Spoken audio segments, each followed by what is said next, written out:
comment défloquer un maillot. Une question qu'on me pose tous les jours et qui revient super souvent. Je vais donc aujourd'hui te donner toutes les techniques que j'ai testées lors de mes tentatives de déflocage, et je précise que ce sont des retours d'expérience, des conseils. Oui, tu pourras certainement trouver un contre-exemple, tu connaîtras forcément un cousin qui connaît quelqu'un qui a un pote qui a réussi à défloquer un maillot avec du javel. Prends juste ces conseils en considération et fais tes propres expériences. Mais avant tout, tu dois prendre en considération 5 points clés hyper importants. Le premier et le plus important, le déflocage, ce n'est pas une science exacte. Il faut que tu prennes en compte le fait qu'il y a de fortes chances que ton maillot se retrouve endommagé à la fin de l'expérience.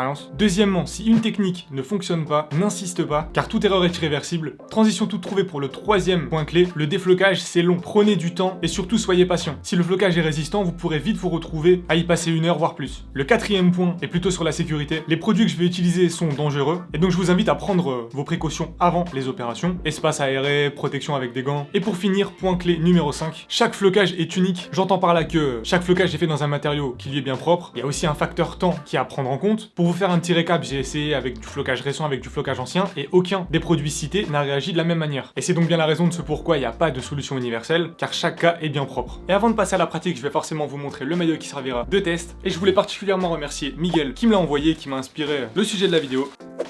Voici un maillot du LOSC, donc qui doit être un 2021-2022 si je me trompe pas, qui est assez sympa pour ne rien vous cacher. En gamme pro il me semble en plus, il est vachement extensible, donc avec le petit sponsor, le patch Ligue 1, donc vraiment un beau maillot. Seul petit souci, et ce pourquoi Miguel me l'a envoyé, flocage qui a totalement été foiré. Donc il n'y a pas de numéro, je pense que la personne s'est rendu compte que le maillot était mort avant de poser le numéro, donc on va essayer de l'enlever. Et d'ailleurs si jamais on arrive à un résultat propre, il y aura certainement une suite à cette vidéo, mais nous en parlerons plus tard. J'ai évidemment choisi ce maillot avec peu de matière à enlever pour qu'elle ne dure pas très longtemps. Les opérations seront sensiblement les mêmes, avec un maillot floqué avec une plaque complète, c'est-à-dire nom et numéro. Je vais donc maintenant vous montrer les produits qui seront utilisés durant l'opération. Les produits qui sont au nombre de 3, on va commencer par ce qui se trouve en grande surface, et pour pas très cher d'ailleurs. La classique diluant cellulosique qui est censé diluer les peintures et les vernis. Ensuite, de l'acétone qui, pareil, est censé dissoudre les colles et les vernis et enlever les taches de feutre. Et pour finir, le produit qui est censé être le plus approprié, du décolle flex. Je vous mettrai la référence en description, qui est donc conçu pour enlever du flocage, mais qui coûte bien plus cher que les produits précédemment cités. Ce que je vais faire, c'est que je vais utiliser ce genre de coton, donc tout simple, acheté en grande surface pour appliquer le produit sur le maillot. Et je vais aussi utiliser cette planche à découper qui va me permettre de bien placer le maillot et d'avoir une surface bien lisse. Nous voilà en place pour le déflocage. Le maillot est toujours là. On va le placer correctement et récupérer les produits. Alors, ce que l'on va commencer par faire, c'est de positionner le maillot sur la planche. Je le retourne pour directement appliquer la colle sur le dos des lettres. Je sais qu'il y a des personnes qui utilisent directement le produit sur le devant. Le problème, c'est que l'acétone dilue l'encre et vous pouvez vous retrouver avec des coulées pleines d'encre de la couleur du flocage et donc des coulures énormes sur les côtés de celui-ci. Donc on va commencer par l'acétone comme on a dit. Un petit coton. Je vais essayer d'aller assez rapidement pour ne pas être exposé trop longtemps au produit. Je commence avec le dé. Alors, on va regarder de l'autre côté si on a une avancée. Pour le moment, rien de bien fou comme d'habitude. C'est pour ça que j'aime pas vraiment énormément ce produit, c'est que ça marche une fois sur 10. Et vous trouverez forcément quelqu'un qui a réussi en l'utilisant. On passe au diluant cellulosique, je vais en mettre sur le V, qui est juste à côté. Et comme le maillot est vraiment perforé, je pense qu'il y a directement le produit qui doit s'appliquer sur la colle. Donc dans ce cas précis, je pense qu'il y a de fortes chances que ça fonctionne contrairement aux autres maillots. Je me rends compte qu'il va falloir beaucoup plus de produits parce que je n'en ai pas mis assez tout simplement. Donc là j'en ai mis une belle quantité, on va voir si ça commence à se désagréger. Et c'est ça qui me fait peur parce que justement, comme le flocage est en train de se désagréger, on va certainement se retrouver avec des coulures, ce que l'on ne veut pas. Donc je pense que pour ne prendre aucun risque, je vais attendre que ça ressèche et c'est pour ça que je conseille quand même d'utiliser du produit qui est approprié. Donc on va arrêter avec ces expériences d'acétone et de diluant, tout simplement parce qu'on n'a pas utilisé le produit approprié et donc ça m'embêterait de bousiller le maillot alors qu'on a une possibilité de le faire proprement. Voilà donc comment ça va se présenter. On referme bien les bouteilles, les produits sont hyper volatiles donc évitez de les laisser déboucher. Et donc maintenant, produit approprié, on va voir ce que ça donne. On va commencer par la partie droite étant donné qu'il y a encore un peu de produit sur le V et le D. Et donc nous voilà partis, le produit va totalement geler le flocage normalement.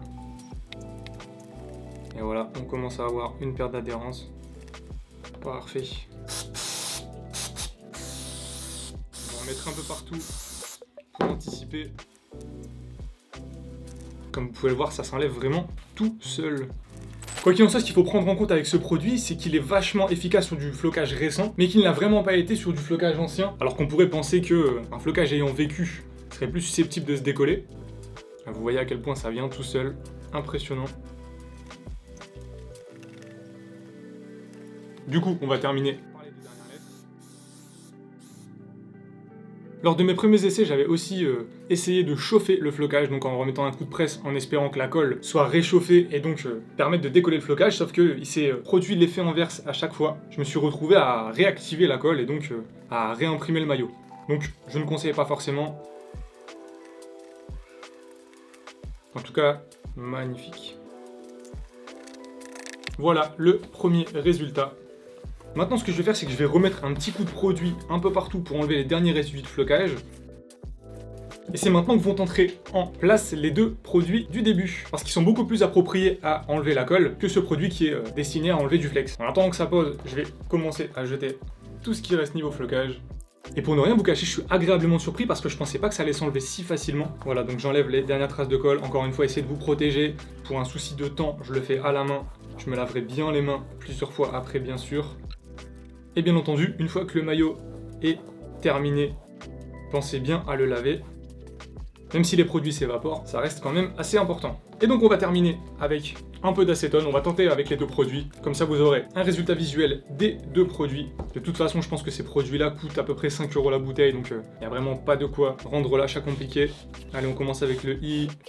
Forcément, il faut attendre que ça sèche parce qu'en humidifiant, on ne voit plus bien où est-ce qu'est le reste de colle. Donc la partie de gauche, on va la faire à l'acétone. Et là, comme on est sur un maillot en gamme pro, tissu qui est beaucoup plus fin, beaucoup plus élastique et plus aéré, on a le gaufrage qui s'est fait de manière encore plus prononcée. On va donc voir à la fin de l'opération s'il y a vraiment possibilité de refloquer le maillot. Et c'est là que la règle de patience s'applique, parce que plus tu y passeras de temps et plus le rendu sera correct. Je sais qu'au début, j'avais fait l'erreur de m'y prendre un peu à l'arrache, de ne pas prévoir de plage de temps assez large, et je me suis retrouvé à devoir arrêter le déflocage en plein milieu parce que je devais faire autre chose.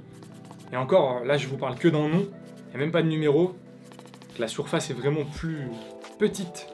Maintenant que les 3 lettres de gauche sont traitées, on va prendre l'autre produit et faire celle de droite.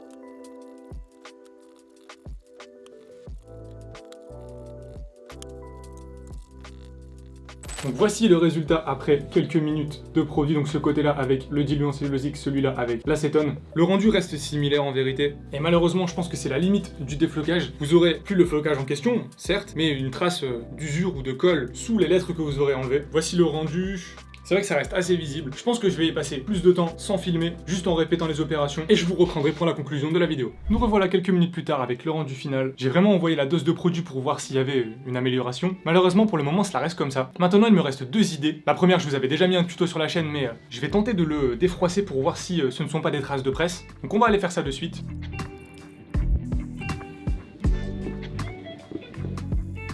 Nous revoilà quelques minutes plus tard, le maillot a eu le temps de sécher après le défroissage. Voici le résultat. Donc là, avec une luminosité pas vraiment optimale, vous ne voyez presque rien. À la lumière, ce sera peut-être un peu différent. Ça reste vraiment sympathique comme résultat. Je pense qu'une personne lambda pourra clairement porter le maillot de cette manière, alors que tout à l'heure, avec le flocage inversé, je pense que valait mieux oublier. Ce que je remarque, c'est qu'il reste tout de même une auréole du nom avec la trace du produit qui a été utilisé tout simplement. Donc ce que je vais faire, c'est qu'en recours ultime et pour faire le crash test, je vais le mettre à la machine à laver pendant 1 heure, je pense, pour voir s'il y a possibilité d'enlever l'auréole et pourquoi pas les petits résidus de flocage. Je n'ai vraiment pas pour habitude d'utiliser la machine à laver pour laver mes maillots, mais là c'est un peu spécial. Et ça me permet aussi de vous montrer ce petit détail à l'arrière du blason. Nous sommes les dogs, donc vraiment sympa. Les instructions de lavage ont été coupées. De ce fait, je pense que je vais mettre à 30 degrés pendant 1 heure. On se retrouve donc une fois le cycle de la machine à laver terminé pour le bilan final. Et nous revoilà quelques heures plus tard. Le cycle s'est terminé, le maillot est sec. Je vais directement aller le récupérer. Il est encore retourné, donc j'ai pas encore vu.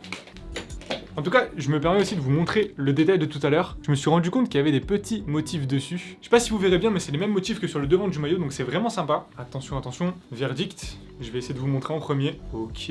Ouais, il reste quand même une légère trace. Je vous mettrai quelques plans de coupe. Maintenant, je vous laisse regarder à peu près avec plusieurs luminosités. Par contre, je me rends compte que l'auréole du produit est encore bien présente, et ça, c'est un peu plus gênant. Ce qui vient confirmer ce que je vous disais, il faut y passer beaucoup de temps. Là, je vais certainement devoir repasser pas mal de temps pour estomper cette tâche. Le résultat n'est pas parfait. parfait. Donc ayez recours à ces pratiques seulement si vous êtes vraiment certain de vouloir défloquer le maillot. Et je vous donne rendez-vous dans l'espace commentaire si vous avez d'autres petites précisions, des techniques perso. Je rappelle tout de même que je n'ai pas débloqué 150 maillots, c'est au final que mes premiers essais. Et j'en ai parlé avec mon ami Idriss de la chaîne L'amour du maillot qui m'a conseillé d'acheter le produit que je vous ai montré tout à l'heure. Et il me disait qu'il avait lui débloqué un maillot en suivant les mêmes techniques. Et il avait pris soin de repositionner les lettres au même endroit que les premières lettres défectueuses lors de son reflocage. Donc on va voir si ça va être possible de notre côté. Je reste globalement satisfait, c'est vrai que ça se voit pas des masses. À part si vraiment tu poses l'œil dessus. Quoi qu'il en soit, la question est enfin répondue. Merci à vous d'être resté jusque la fin. On se retrouve bientôt pour d'autres vidéos maillots. C'était Quentin, je vous souhaite de passer une bonne journée et une bonne soirée. Allez, salut!